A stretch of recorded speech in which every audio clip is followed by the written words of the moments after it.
This is our Models-based systems engineering, otherwise known as MBSE, is the use of digital models to support a product throughout its entire lifecycle.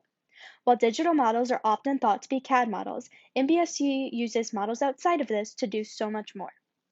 The models used within MBSE are used to ensure that requirements are met, to study the system interactions or workflows, and to overall ensure that the most valid solution is produced. As of current, MBSE is mainly integrated within product lifecycle management, virtual product integration, and the digital enterprise. We will touch on MBSE in the context of these three areas later on.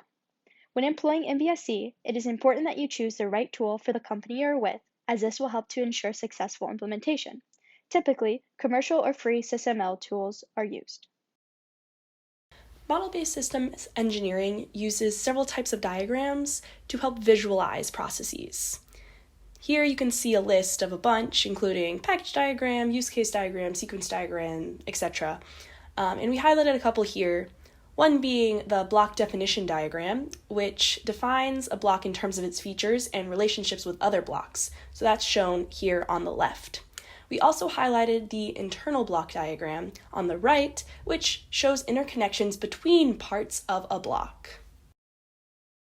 So PLM is the process of managing a product's data from its initial design stages to retirement.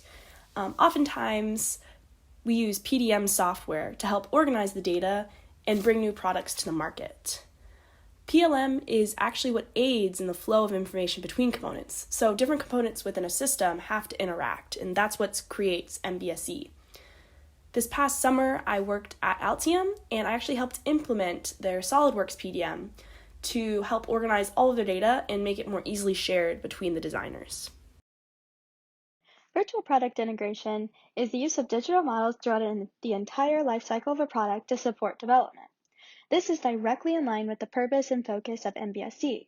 VPI helps designers to understand system interactions through virtual data-driven design and support.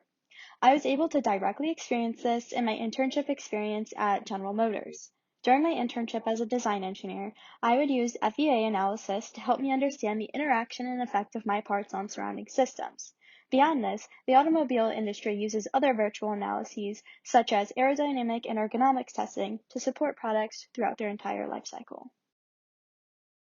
A digital enterprise is a company that has undergone a digital transformation. So they use technology to optimize their daily functions in all areas of the business and create new growth opportunities.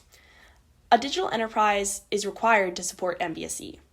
So to fully implement a successful MBSE, a company must undergo a digital transformation.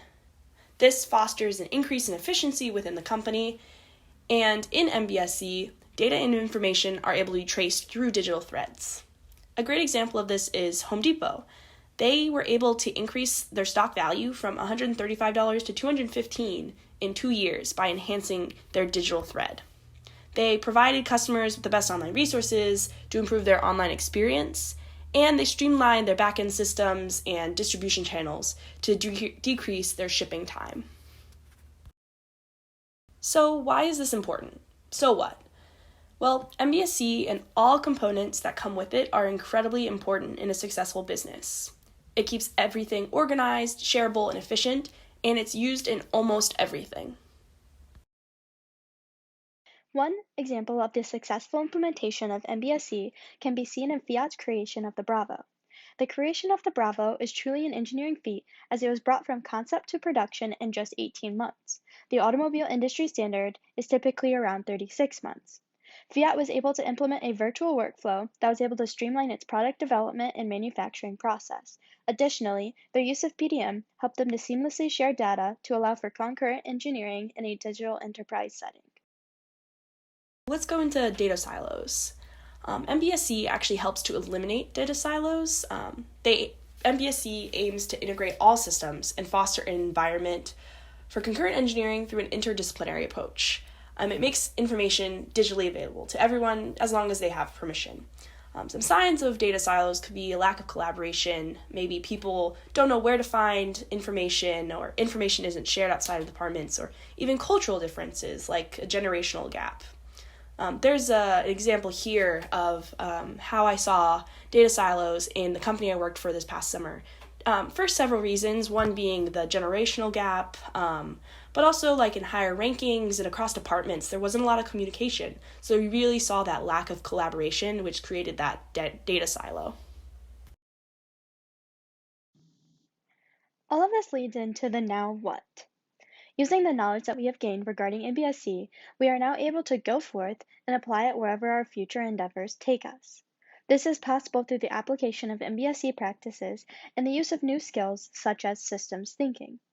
Additionally, now that we know more about MBSE, we are now more open-minded towards it and have a head start in the direction that industry is trending towards, which is the implementation of MBSE. Personally, I have had the opportunity to see MBSE practices in play and will continue to do so in the future. Within the General Motors Design Department, practices such as concurrent engineering and the use of models to store data are used. One example of this can be seen in the collaboration of teams such as lower structures, upper structures, and CAE. This past summer, I worked with the upper structures team. During my time there, information was continuously shared through design reviews, Team Center, and email. Team Center held important information such as CAD models, analysis files, and tracking vehicles to show full vehicle assemblies. Additionally, requirements and best practices were all housed in a singular location that functioned as a model, showing the links between connected areas.